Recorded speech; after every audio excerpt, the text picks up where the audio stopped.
My name is Barbara Ogidi. I'm the founder of Precycl, and I'm just basically going to be telling you about who Precycl is, what we do, what drives us, and what we plan to do as an initiative.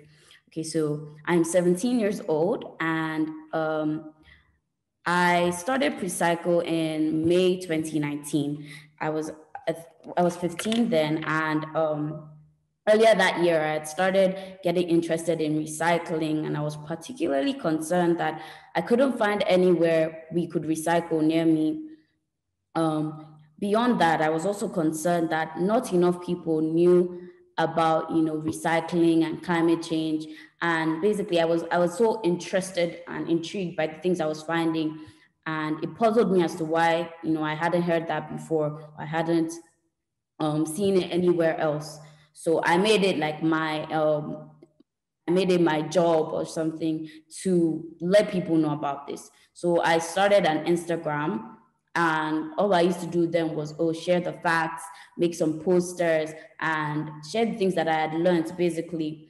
And yes, it moved from that to my friends and I going around my estate and picking up bottles and then keeping them instead of throwing them away. And we also moved to doing like a mini social media platform, social media campaign where I got my friends to make videos on tips that they could give people to help them be more eco-friendly as humans, and help them to like care more about their environment. So basically, we moved from just posting on Instagram to doing those little social media things that garnered some attention. And then once I joined, once I started school in September, I met an amazing set of people who were also interested in making a change in their environment, and were not just willing to just leave it to whoever else people usually leave it to. So that is who the Precycl team has become now, a group of people who are interested in making a change and caring about their environment, and are willing to put in the work to let people know about this. So we're a student-led initiative with the aim of creating awareness for waste management, pollution, and its effects on our world, and promoting sustainable environmental practices. It has been amazing since then. We've executed awareness events in our school, and we're in the process. We're currently in the process of launching our school-wide recycling scheme, and called Precycl Pickup. The Precycl team has worked tirelessly to make this conference happen, and I'm immensely proud of how far we've come as a team and as an initiative. I'm also super grateful for all of you who are here today, because you believe in the movement and you're willing to sacrifice your time to listen to some teenagers talking about how much they care about the environment. So yeah, thank you so much for coming with us on this journey. We're looking forward to so many amazing things that would still be happening. Okay, so the first segment, we're about to start the first segment of the conference, and that is the issue. Okay, so it's no secret that our planet is not in the best condition, and that is largely due to human activity. As a species, humans haven't been very good at taking care of the environment. We dump plastic into our oceans, we burn the very trees that provide us oxygen, and we pump pollutants from industry, from industrial waste, from cars, from vehicles, from factories into the air. Did you know that in this year alone, approximately 30.7 billion tons of carbon dioxide have been emitted into the atmosphere so far in 2021, according to the site The World Count?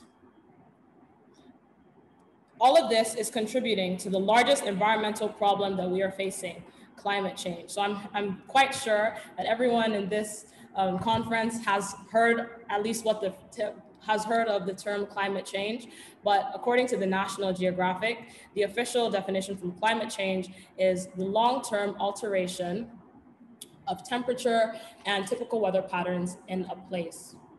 And so because of our activities as humans and the activities that we use to sustain society, we have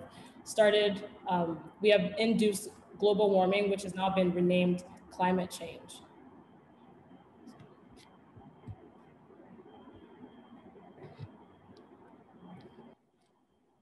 Okay, so the impact of plastic. When we first started Precycl, a lot of the things we used to talk about was how bad plastic is for our environment. And one thing I even realized was that not enough people know how bad it actually is. So worldwide, about 2 million plastic bags are used every minute, not every day, every minute. And plastic kills more than seabirds and animals. Plastic kills more than 1 million seabirds and animals every single year, and 300,000 tons of waste float on the ocean surface. I remember the time I found out that in the Pacific Ocean, there's an island made up of just plastic, and it is twice the size of Texas.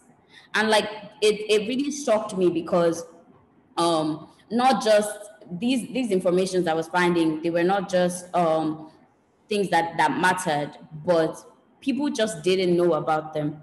So apart from the other obvious disadvantages of single-use plastic, have you ever stopped to think about what it does to the animals that live in these places we've turned into dumping grounds? By 2050, there's expected to be a total of 750 million tons of plastic in the ocean, making it a greater than 1-to-1 ratio of plastic to fish. What does that mean? So by 2050, there's expected to be, for every fish in the sea, there's expected to be a piece of plastic there. I used this analogy the last time I was talking about it. Imagine you live in a house and your waste is equivalent to the amount of people living in there. It's not just shocking, but it is something that should be taken very seriously. Yeah, so we have begun to see the impact of global warming and the impact of climate change. As you can see, these are just a couple of thousands of headlines and hundreds of headlines that are published all over the world about the different impacts and effects of climate change, especially on our weather. We're seeing more intense natural disasters. The ice caps are melting. Animals, as Barbara said, animals are choking on plastic and are becoming extinct. And so we have a serious environmental problem on our hands, and we need to be able to do something about that. So is there something wrong with us? Because so far it seems like humans have been the root of all the environmental issues that we have been discussing. Okay, so sadly, in many areas of the world, climate change is still only a debate rather than being a fact. This is due to a variety of factors ranging from lack of education to a lack of access to education, and or campaigns of misinformation. As a result, climate change is not even on people's radar of issues to prioritize. So I think people have been talking about climate change and global warming so much that it's just one of the other problems we have in the world. And it's sort of normalized now. It's just something that, that happens. There's nothing we can do about it. There's also the ignorance part. I talked about how a huge part of the reason why people don't know about it is a lack of information. Some people, if some people knew better, they would do better, but they just don't know better, which is why, like, as Precycl, one of the main things we want to do is create awareness. As many people know about it as possible. Not to, there's no such thing as too many people knowing about an issue in the world. So we just think it's really important for us to stop speaking about climate change as something that just happened, but something that we can do something about. Yes, thank you. So we also realize that sustainability isn't a priority. There are many issues that plague our world today, and there are many different solutions that can be looked into, but we've realized that one of the things is that our culture and our society is consumed by a consumerist attitude, and people just want to keep buying and buying. And that's why we have problems like fast fashion, where millions of articles of clothing are being produced every day just for the consumption desires of people. So that's one of the other problems we've realized, that sustainability is not yet a priority. And it really should be, because we only have one planet and we need to keep it in pristine condition. Okay, so another reason is that as human beings, like she said, we have this consumer's attitude. It's just what we can do now, what's happening now, and no regard for the future at all. So yes, we know we have a ton of other issues, but I don't think we stop to actually think that, you know, let's say a lot of people are hungry in the world, and yes, another thing is that these issues should not be compared. No one is less important or less significant, but the reason why I feel like the earth should not be ignored because of other issues is that, okay, let's say there's equal pay and equal opportunities for everyone, but our earth is bleeding and people are dying from heat strokes, and the heat waves are putting people out of jobs. The hurricanes are destroying people's homes because they're just going to keep on getting worse and worse. But how can we have these problems if our earth does not exist, if our earth is bleeding and we're doing nothing about it? So yes, an important part is that we have to think about the future. If it's so bad now, it's only going to get worse if we don't do something about it. And so while the issue is climate change and the environmental problems, the real issue is our mindset and mentality. And that's what we're trying to work on. How can we change the people's mindsets to realize that climate change is a very important issue and environmental problems should become part of our daily discussions.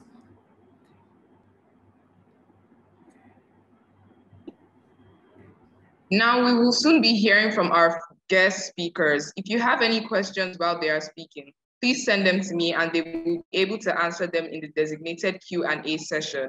Our first speaker, Mrs. Booney Ogunde, is an engineer with over 10 years experience in the recycling and manufacturing industries.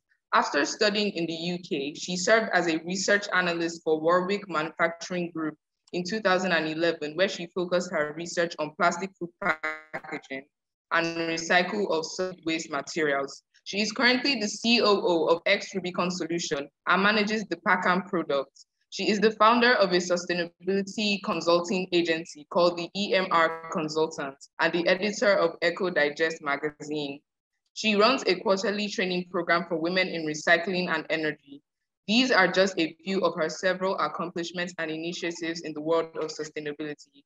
She is the perfect person today to speak about how we as individuals can implement change. Let's welcome Mrs. Ogunde with a virtual clap.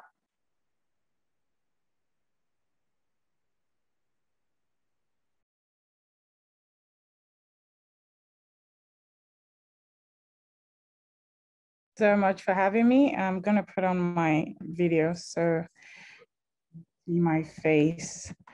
Okay, so I would like to share my screen. I don't know if I have that yet. Okay, yeah, okay. Okay, here we go. I'll just share that.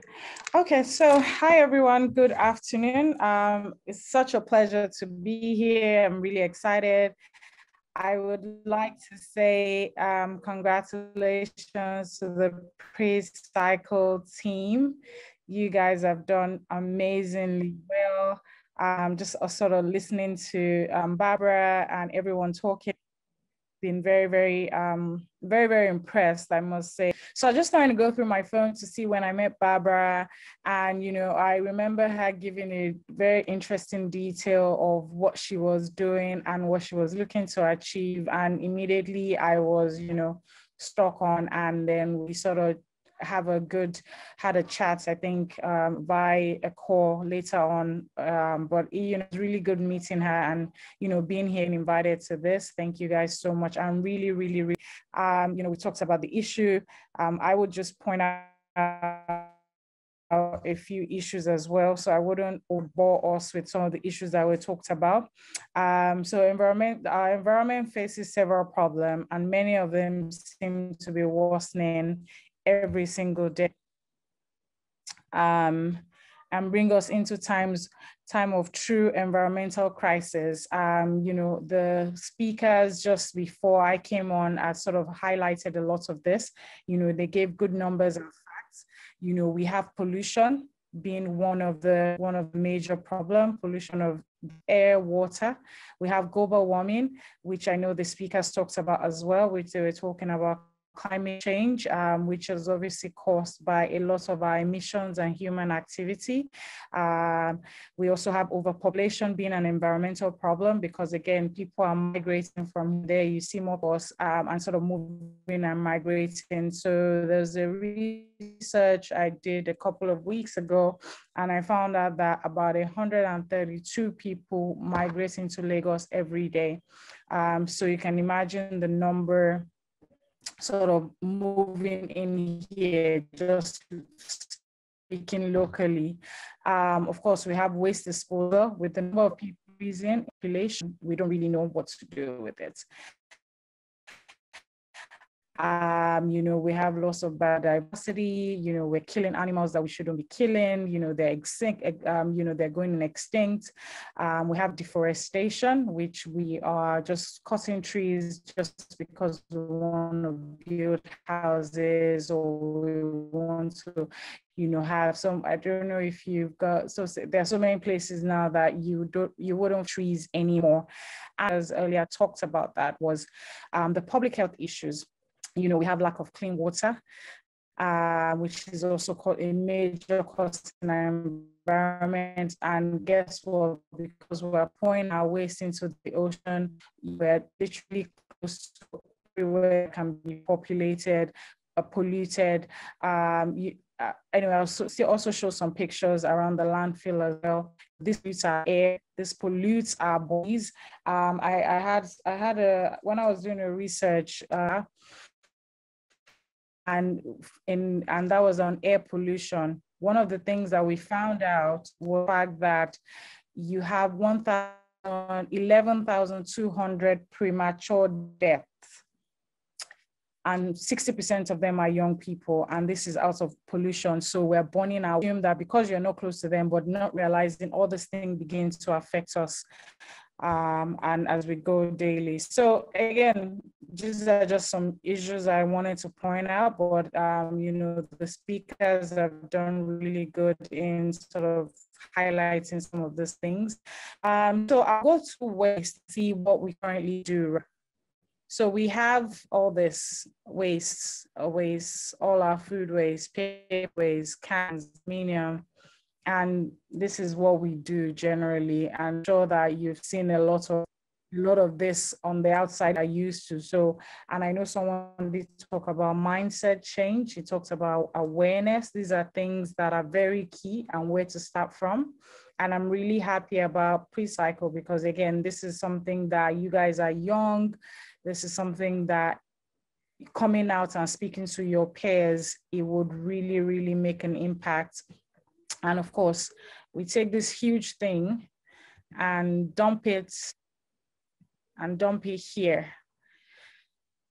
So this landfill, I've been there a couple of times. Well, I don't call it a landfill. I actually call it a dump site.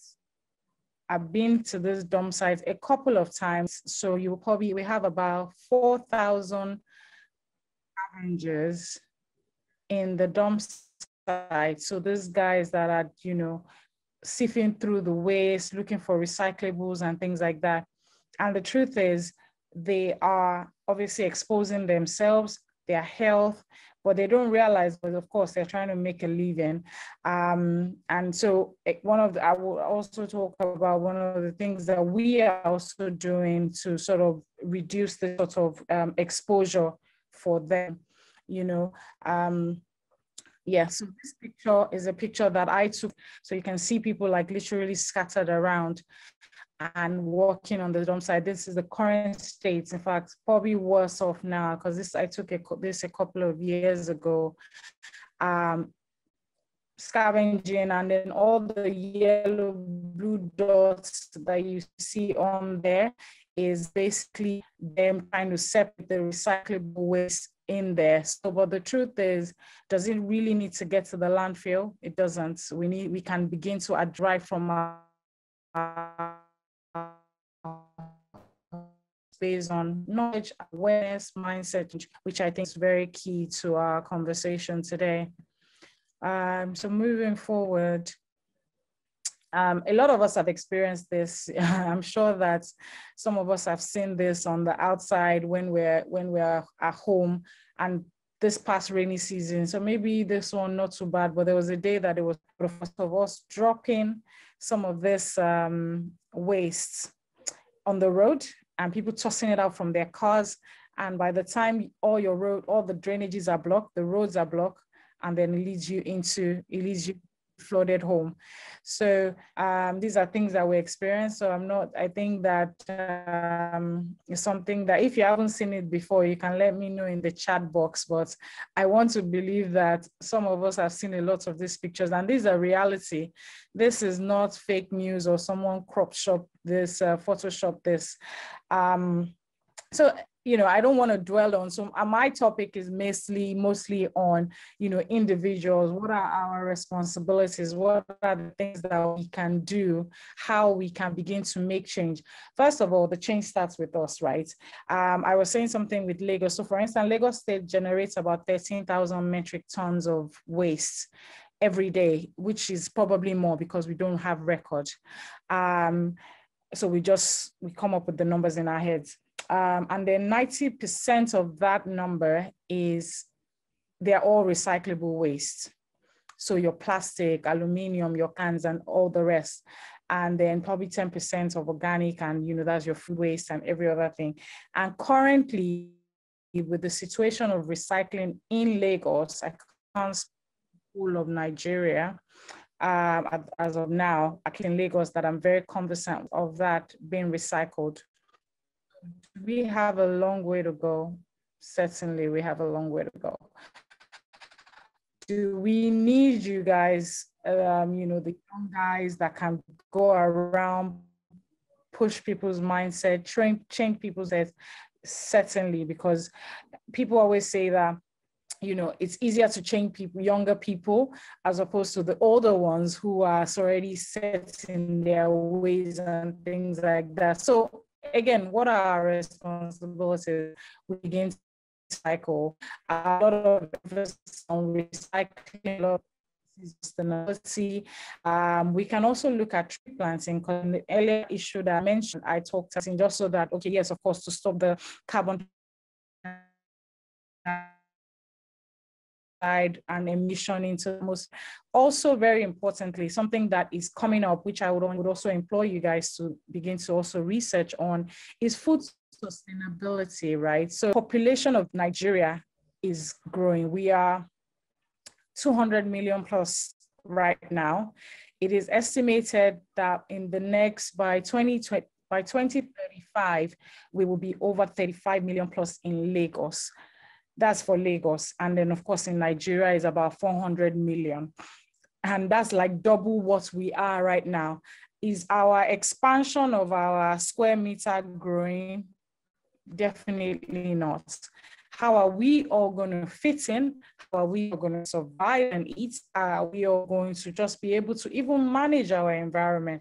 And without the environment, there can be no economy. Without the economy, there can be no environment. So we all need to sort of start being more forward. And I like that one of the speakers before me had said, sustainability is an issue that nobody really wants to, but we need to drive it into the heads of people.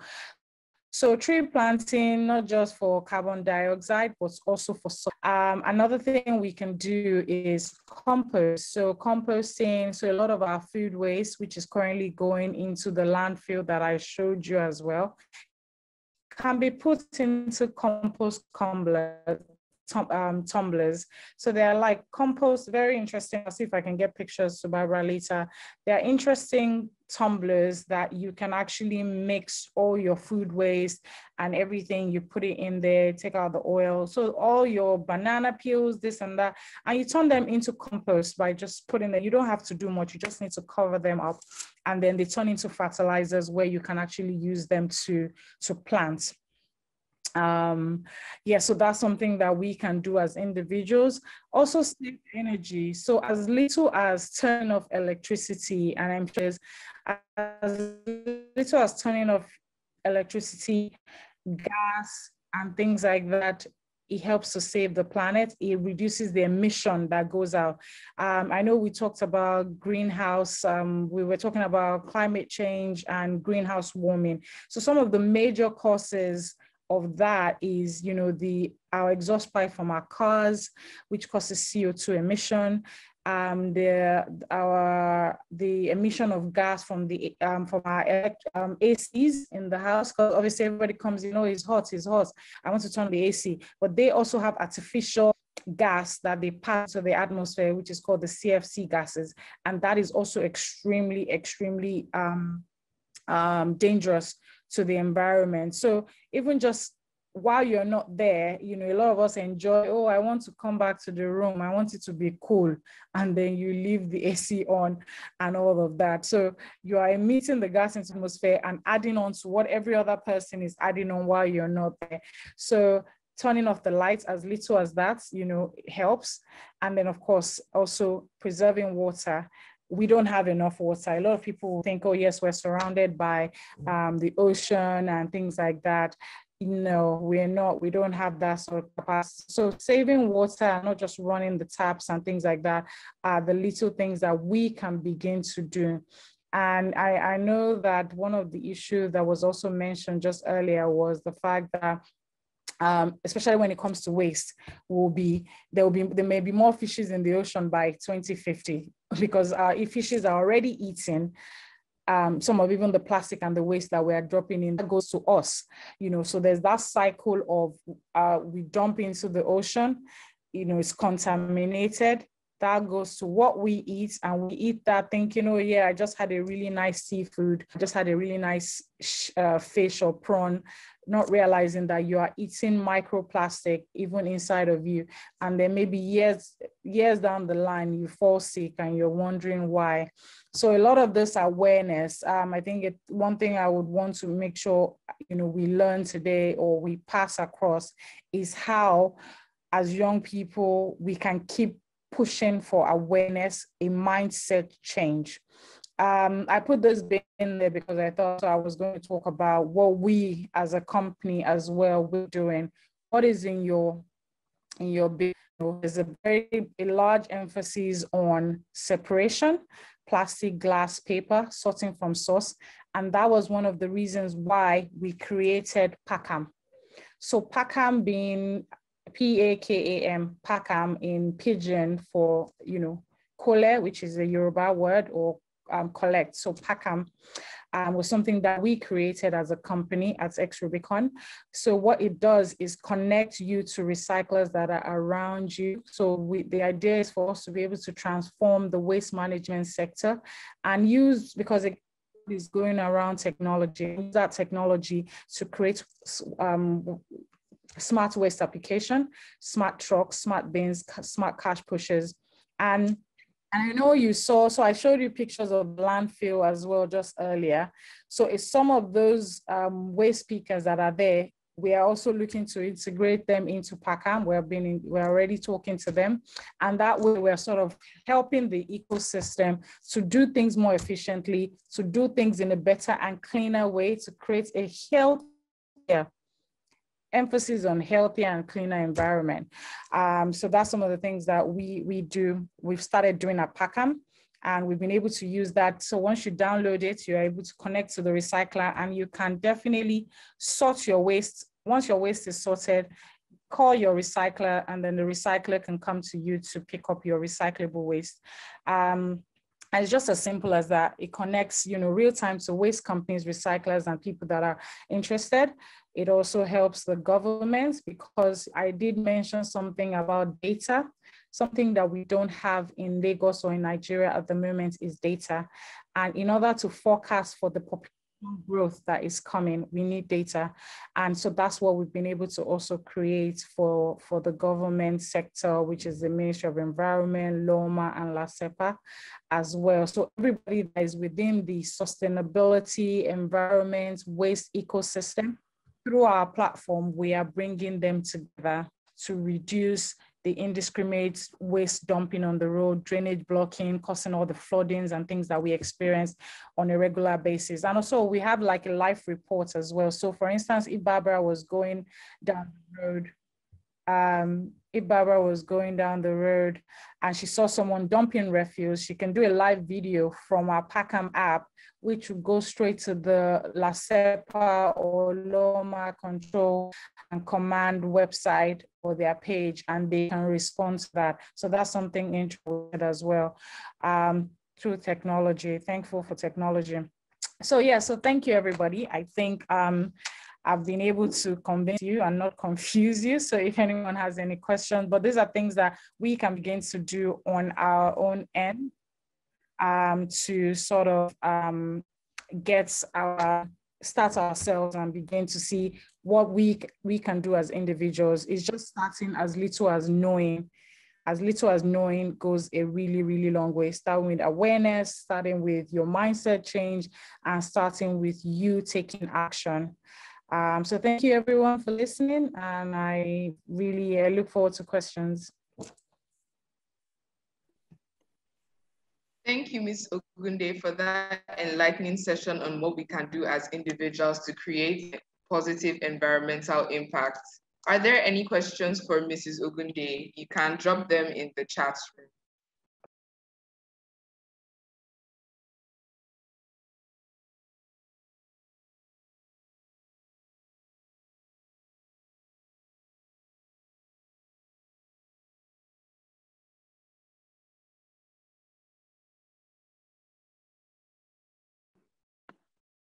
We have one here. It says, do you believe human activities contribute to global warming? If so, what should we do about it?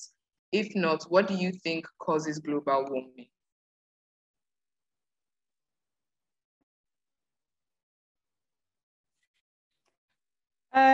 Well, I think we sort of answered that. And I think even when Barbara was speaking as well, we are if we live, so I don't know if you've seen us for about 100 years or 150 years, it would actually come back to itself.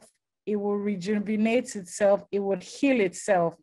So, but as long as we humans are on Earth, we are going to always contribute to that. So the fact that we have cars, the fact that we are emitting carbon dioxide, the fact that we are using our ACs, again, some of those things, we make them for comfort, but over time, we have, it has abused the environment, it has abused our environment. So what we can begin to do, just going by your question, is let's begin to, like, the little as recycling, honestly, it goes a long way. If you as an individual does that, and the next person who does the same thing, and then everybody just starts to do that, that sort of, first of all, reduces, the energy that goes out. It also helps to reduce the number of waste that you see around, because you'll find that some people will pick up some of this waste items from you, and then they drop it on the road, especially some of these abokis, which is something that we are trying to check at Packham as well, because we also have very high integrated recording thing, whereby when these things are reported, we can know where it is, what is going on. And so we're doing our own part as an individual. For you as an individual, it's just for you to think, oh, I'm not in this room, let me turn off this AC. Oh, I'm going to school, let me go with somebody, instead of using two cars, just close and walk. Some of these things are easier said than done. That's why I like, when the people, when they're in boarding school, you don't need to take any vehicle to school, you just really walk. So in your own way, you're reducing the carbon dioxide and things that goes into the atmosphere. And yes, global warming is very real. Climate change is very real. If you watch CNN or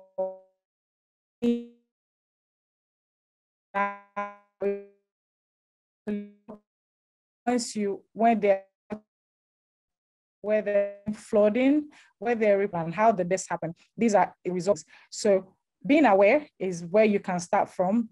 Just reach out to Precycl. I want to believe that they have very intense intense maybe curriculum, Barbara, whereby you actually begin to teach people and let people see all those things, and, you know, taking out that time to create a platform where people can learn on a regular basis. So yeah, thank you. I see a lot of questions in the chat, so I'll just answer them as the Okay, so program was on. All your questions, but because of time, we're going to get all the questions to Ms. Ogunde privately, and then we'll take her answers and then put them on our Instagram, so you can keep an eye out for that, just so we can move to the next speaker. Thank you so much, guys, for all your questions. So now we're going to call Iman to introduce the next speaker. Okay. It is with great pleasure that I introduce our second guest speaker for an informative segment on the cooperative side of environmental management. Mrs. Evelyn Arewo is a dedicated professional with over 15 years of combined experience in human resources, global mobility management, and environmental management. Her professional experiences have not only spanned across industries, but across the globe, with experience in Southeast Asia, South America, Africa, Australia, and North America. Motivated by her love for her nation and its zeal to transform Nigeria, she is the Executive Director of Ecoscape Limited, an odor control company based in Lagos, focused on building a pollution-free community through odor reduction technology, sustainable waste management, and education. Please welcome Mrs. Arewo with a virtual clap as she tells us more about what the professionals in the industry are doing to perpetuate environmental change. Hello, good afternoon, everyone. Okay, can I share my screen? Yes, you have the. Okay, thank you.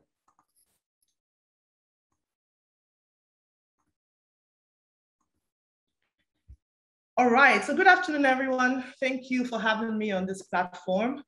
I want to say thank you to the Green Springs management actually for providing this opportunity and for their students to thrive. It's really so touching.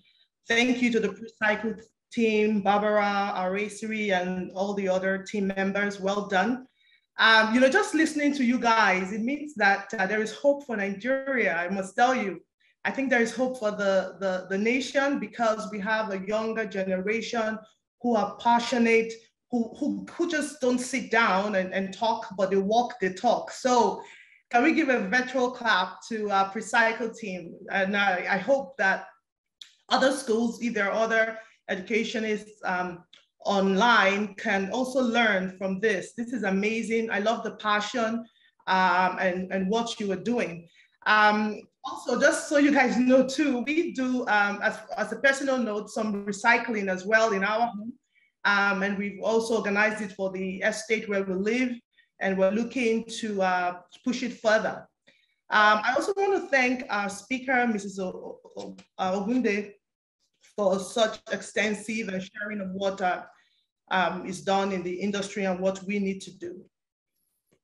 So my name, I'm going to be talking about the industry. But first, I just want to introduce Ecoscape. Okay. So Ecoscape is an environmental management company. We are focused on odor control. We're focused on odor control on treating solid and liquid bio-waste. So we do have a technology that actually acts as vitamins, microvitamins to bacteria, to allow the good bacteria in waste, in organic waste, continue to be broken down and decomposed while it starves the, I'll call it bad bacteria, such as, that creates toxic compounds such as hydrogen sulfide, ammonia. So our technology is used in wastewater treatment plants, sewage, landfills. Our first speaker talked about the landfills. I know we visited the place and it's an unbelievable sight. Our technology is used for that because it helps to quickly decompose the organic waste, which also form quite a bit of waste of the total landfill as well. And we also do industrial cleaning and training.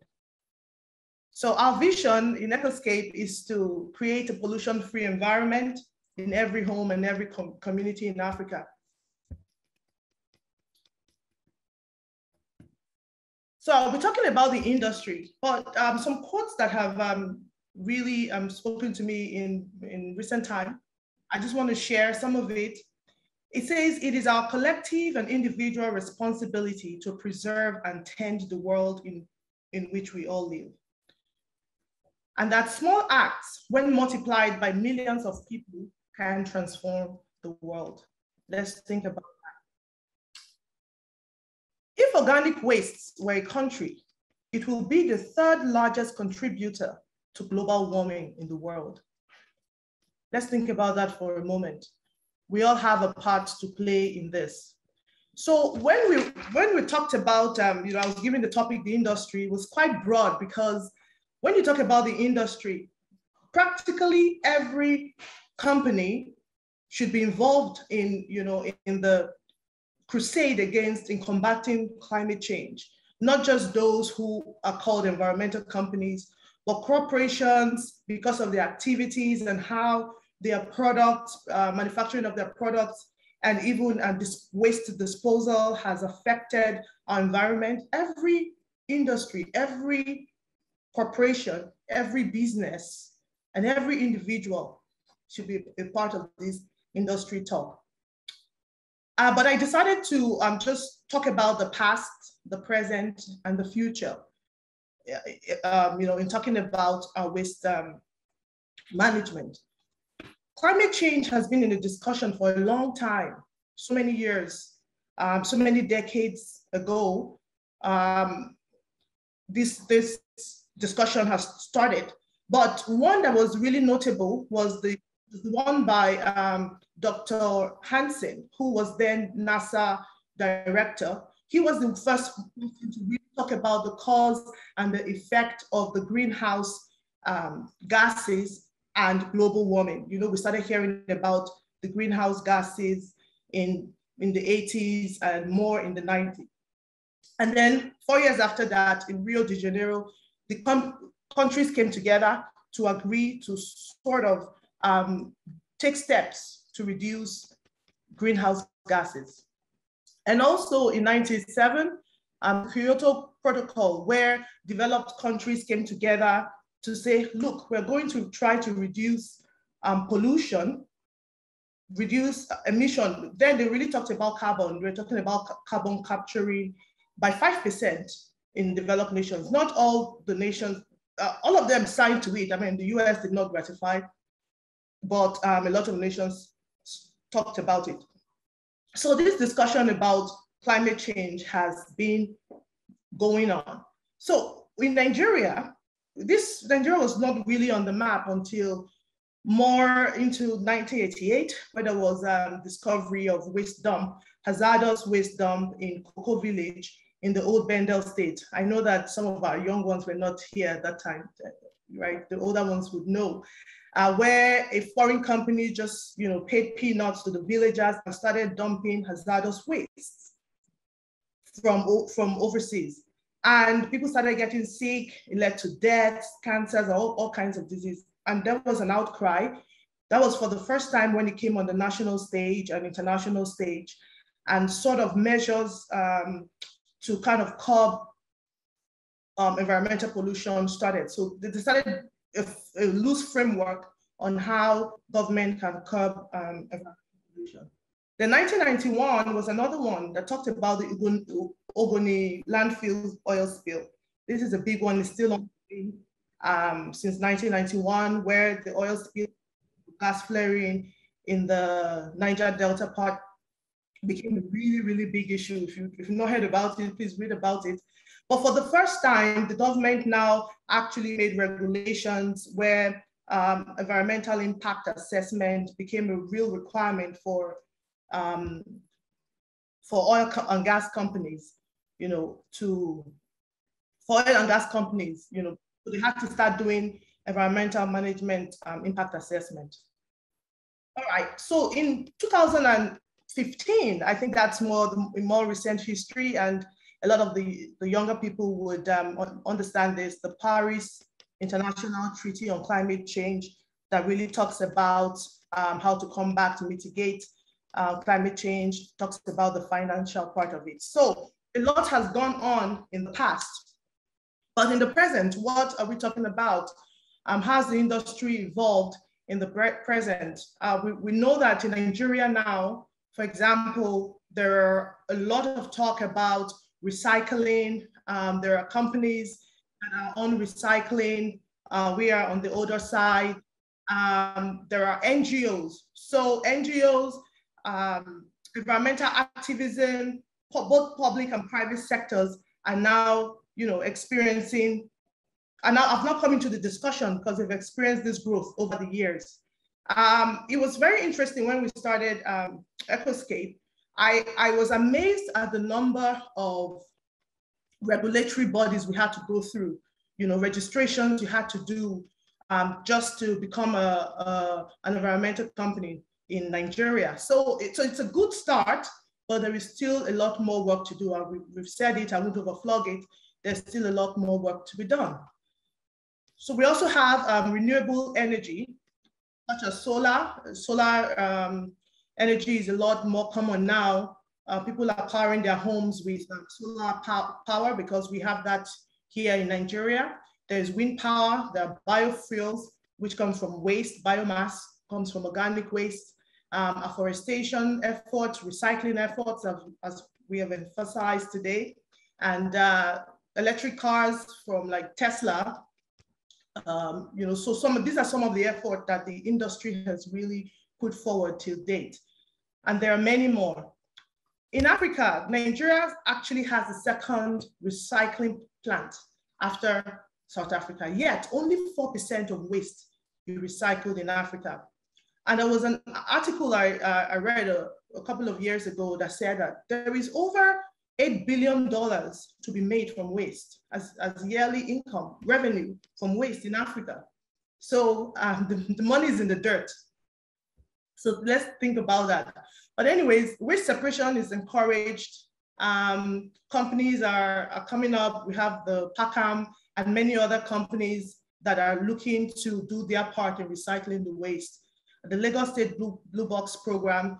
The thing is that a lot of people are not sensitized yet, or do not understand the effect of global warming, pollution, environmental pollution, and how it affects them. So we need more of these discussions. We need more of this education, and Precycl is one of it. We need a lot more of the conversation going around that will move people from just hearing to actually doing. Hearing is good, it's important, and it's an important discussion that must continue in the space, but doing is another one. And industries also companies would have to look at the activity, what they're doing, and how they're doing it so that they can actually minimize the impact on the environment. So now we have the Ministry of Environment, and as I mentioned before, you have the NESRA that regulates environmental companies and companies that have anything to do with products and services that could impact on the environment. Lagos State has taken forefront. There's LASEPA, there is the health officers. So there's been significant move in the industry. Also, schools, universities, and other tertiary institutions have really come up now. I remember when I was in university, there was hardly any course on environmental management or being an environmental engineer or technologist and all whatnot. But today, you find out that there are many companies, many institutions rather, that have these courses. So there is hope. There's really hope for the industry. And now an environmental company can actually hire someone who studied, for example, water and wastewater treatment engineering, and things like that. So I would say there is a bit of progress, but we have a lot more work. And over 350 environmental companies are already registered with NESRA in Nigeria. So we need a lot more, but I like to look at the glass half full rather than half empty. Environmental associations and open forums, like I said, like this, increased.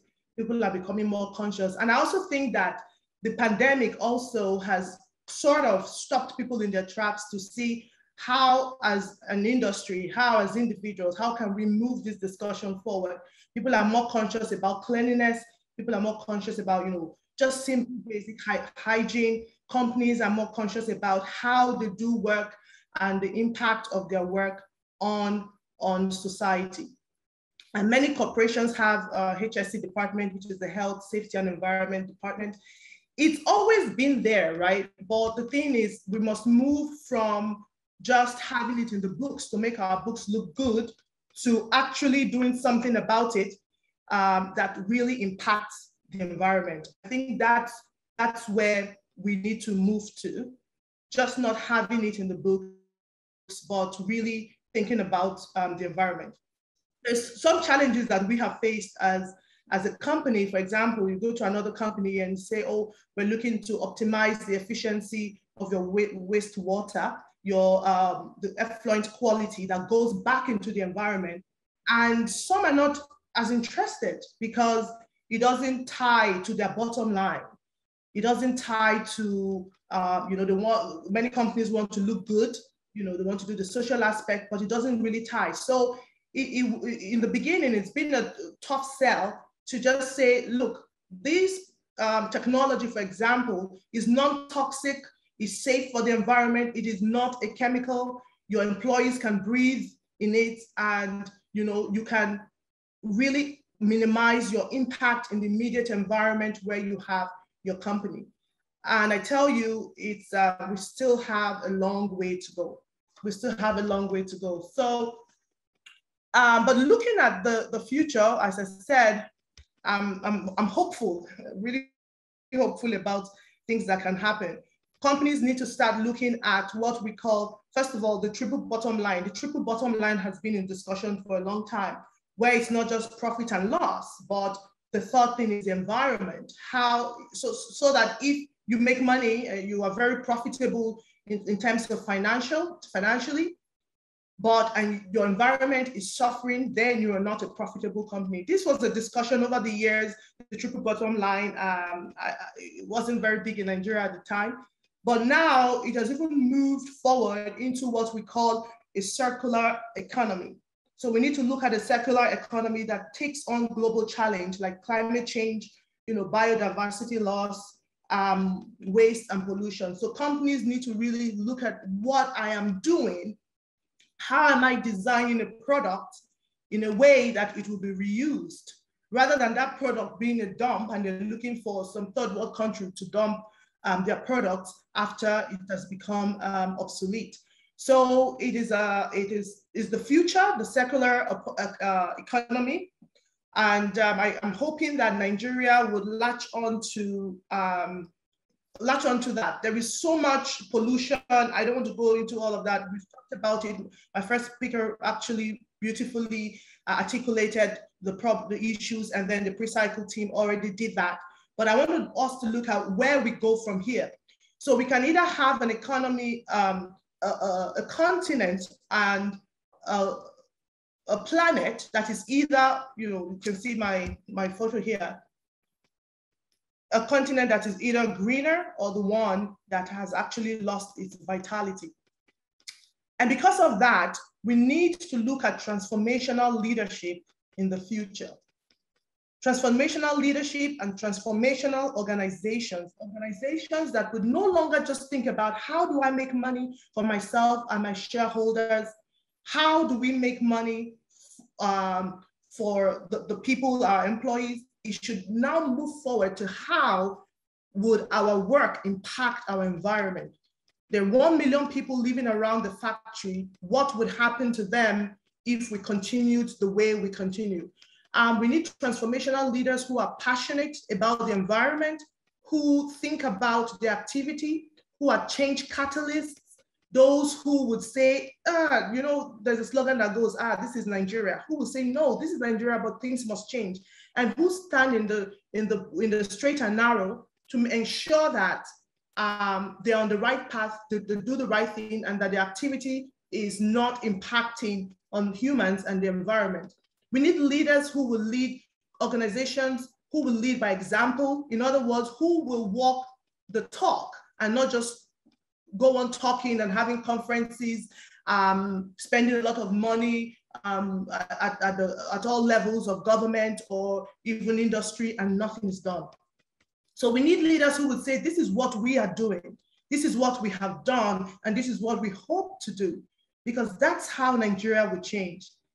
We need leaders who are visionaries as well, who see the future. They were saying a country like Japan that, you know, they plan for like 50 years. When they're doing planning, scenario planning, they're doing like 50 years. US does like 20 years.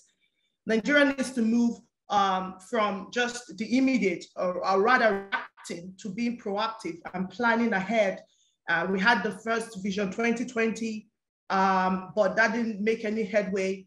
We have to, you know, do what we say, you know, we will do. So we need transformational leaders. And I also say we need students.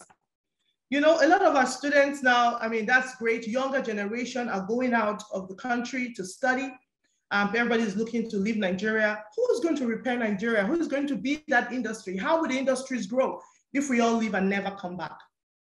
So I'm not saying don't go study, don't go pursue your dreams, but remember that a lot of times the fulfillment, a long-term fulfillment, is in your home country. So I also employ the young people, as you work so hard to go overseas to study. I tell you, 9 of 10 Nigerian students want to go abroad, and I don't blame them for obvious reasons. However, you should think about coming back and bringing back what you've learned to grow and strengthen our local industry, because we are the ones that will change our nation. We are the ones that will strengthen the industry. The Westerners are not going to come and help us to help, because they help themselves. We have to help ourselves.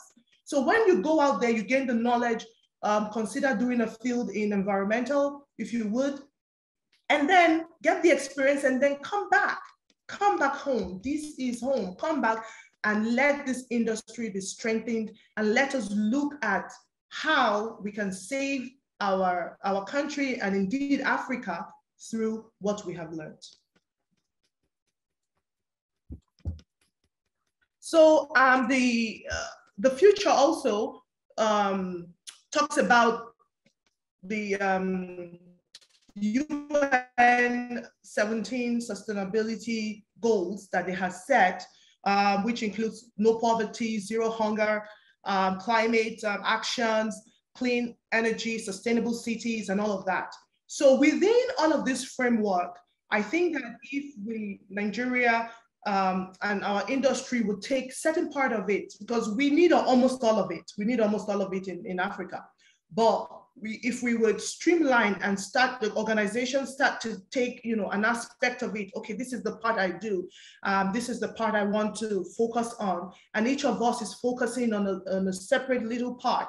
I think if the sum of the little sums will become a whole. They say that a whole is stronger than the sum of, you know, just the parts working as individuals. But when we come together, then it is more impactful. So we will take the sustainability goals by UN and also try to push it in our nation. So lastly, I just want to say that the past, present, and future are all interlinked. So the discussion started many decades ago. There's been steps taken. Nations have taken steps, the industry is growing, and the future holds. And it's so beautiful that we have a future, hopefully and thankfully, that we all need to do our part. Nigeria has started doing its part, but we have a really, really long way to go. Our future and the future of our children and generations to come actually rely on how we handle our planet. And the global issues are something that is not their problem, it is our problem, it is everybody's problem. So we need to rise up, take action, and let's see how Nigeria grows. Thank you.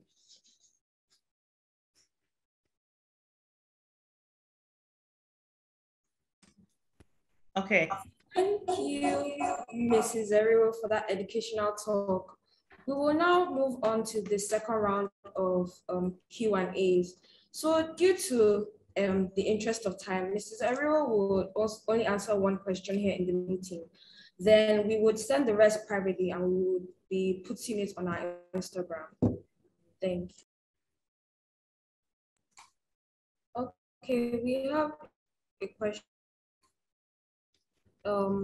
Which type of energy is the most environmentally friendly? Do you use this type of energy? Why or why not? Very interesting. I would say because of our Nigerian situation and the fact that we have solar energy, it's a good option.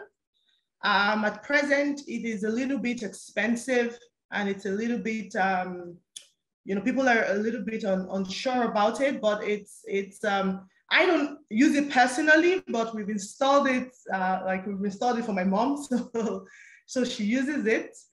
Yeah. So basically, I would say because of our electricity issues, solar energy would be a really good option. And we have the sun. Okay, thank you. Okay, thank you. Can we have another round of a virtual applause for our wonderful guest speakers? Next up, don't worry, we're rounding up very soon. We would just like to hear a little from, we would like to recognize Mrs. Ojugo, our head of school here at Green Springs Lekki. She will just be saying a few words to us. Okay, so you have the floor, Mrs. Ojugo. Okay, good afternoon, everyone. I'd like to say a big thank you to the speakers.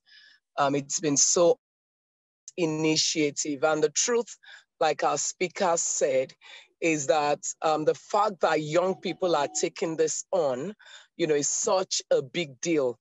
Because if you care about the planet and you are creating awareness amongst your peers, then really there is hope for the future. So I'm very excited that you're doing this. And I know that we will support you as much as possible. I will encourage you to continue to create a lot of awareness amongst the IB students, the secondary school students, the elementary school students, even the parents. And even as you begin the initiative fully at school, I look forward to the great things that this can bring